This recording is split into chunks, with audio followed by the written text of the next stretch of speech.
Hello friends, this is Fazler B, student of MBBS third year at JNMC Aligarh, and in this video we will be talking about what to do just after getting admission into MBBS. So first of all, if you have made through this journey of NEET, very congratulations for making up until here. But before proceeding, I would like to give some reality check. So the life in medical college is not what is usually talked about in coaching institutes. It's not like a dream. It's not something you are going to like typical college life. It's not like that. It's not like just partying. So there is lots of academics, lots of studies. You do get free time for personal activities, but it is more of a marathon than just a sprint.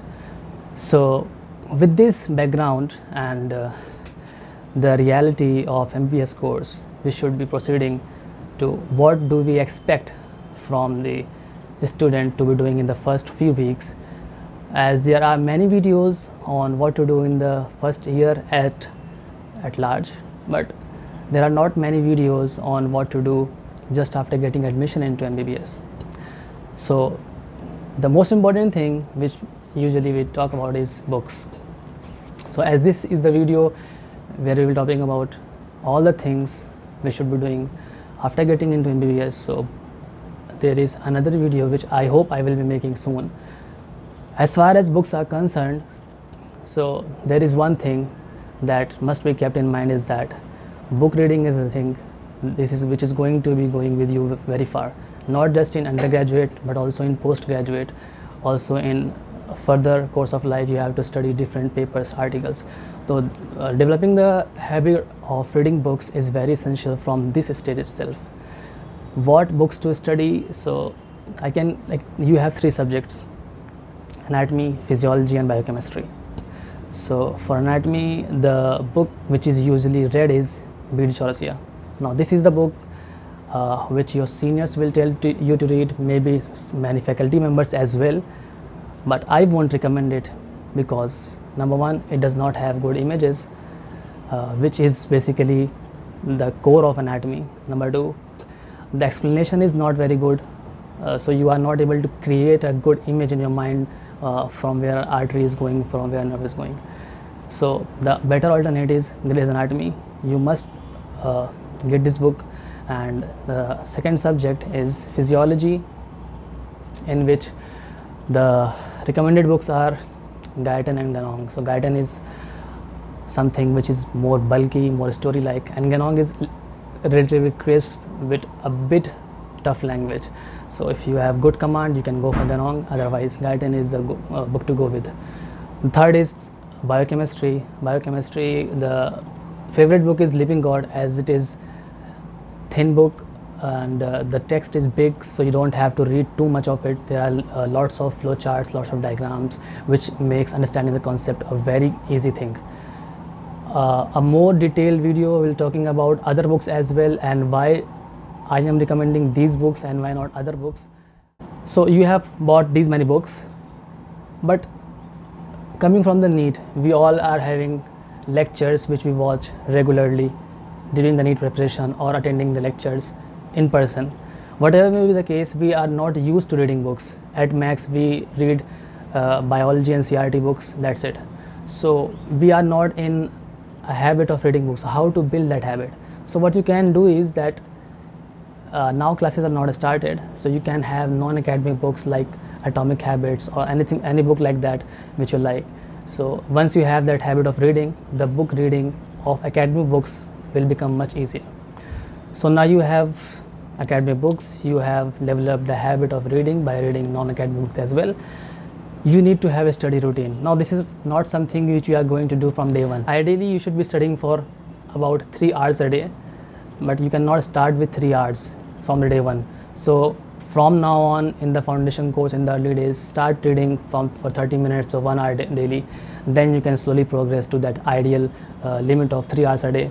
And you don't really need to study 5 or 6 hours daily, because this is a very long journey and you won't be able to sustain that stamina and burnout will catch you. So what is recommended is 3 hours but daily with consistency. So consistency is the most important thing which many students lack. And the thing is that you have to pair your studies with some other physical activities, sport activities. You don't have to just be a bookworm engrossed in the book reading, because that is not going to be very helpful for you. And there have been various studies which say that physical activities do actually improve your memory, improve your cognition and brain function at large. So investing your time in physical activity is not just good for your physical health but also for your mental health. This was for books and how are you going to follow your study routine.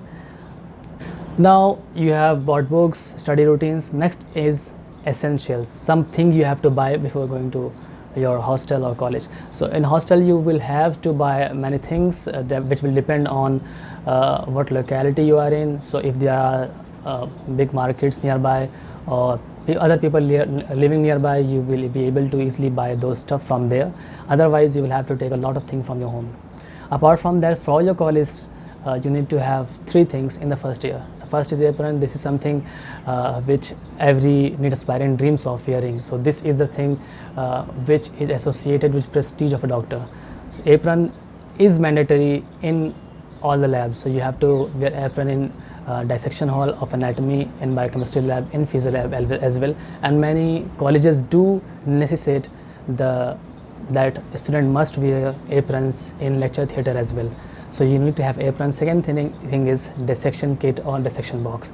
So this is a box of various tools which would be used for dissection of human cadaver. This is a dead body on which we learn anatomy.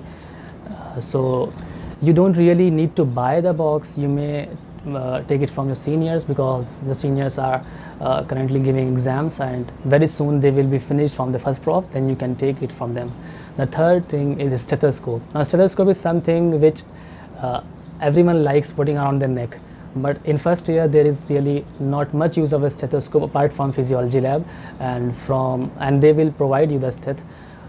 If you want to buy, you can have it, but as there is no patient interaction in the first year, a stethoscope will not be of much use. You can buy it later on. You also need to have some basic skills before actually starting of the classes or in the early days, which is number 1, time management. So this is something which is going to be a big problem if you don't take care of it, because you are going to have classes for about 8 hours daily. It's 8 hours, 9 hours, 7 hours. Usually it is 8 a.m. to 4 p.m. and it takes big chunk of your day. So if you are not good at time management, this is going to be a big trouble for you. So learn about time management, learn how to make schedules, how to set targets. This is going to help you in the long journey ahead. Second thing is note taking. So you are going to attend lectures a lot because attendance is mandatory, so you have to attend lectures. Some colleges do have a culture of not attending the lectures because there are many bunks, so that's a different story, but in generally you should be able to have good note taking skills so that you are able to make most of the lectures the professor is delivering.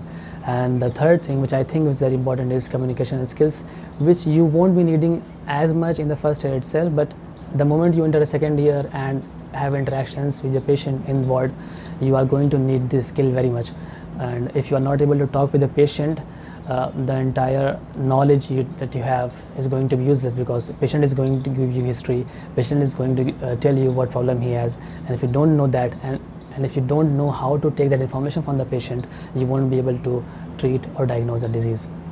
The last thing I want to discuss is the hostel, as majority of you would be staying away from home in hostels. So there's something called ragging, which fortunately is not as rampant as it used to be, but still there are cases of ragging, so you should be mentally prepared about it.